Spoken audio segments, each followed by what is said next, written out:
Тухайн үед Тайландын юм мэддэг чаддаг өвгчүүл ерөнхийдөө хоёр тулааны урлагийг хооронд нь хослуулж нийлүүлж нэгэн цогц шилдэг зонтооны урлаг гаргаж явсан өнөөдрийн бидний яриад байгаа тай бокс болчиход байгаа. Энэ бокс бол ерөнхийдөө техник, ур чадвар, хүч чадал энэ гурвыг хослуулж тултал хөгжүүлж чадсан тулааны спортоо гэж дэлхийн зодоонуудад сонирхдог тулааны спортоор хичээлдэг хүмүүс бол дуу нэгтэй баталдаг байгаа.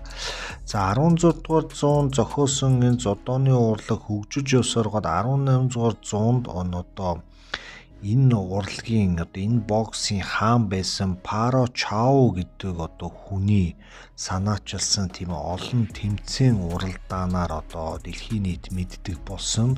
За ерөнхийдөө бол энэ урлагаар хичээлнэ гэдэг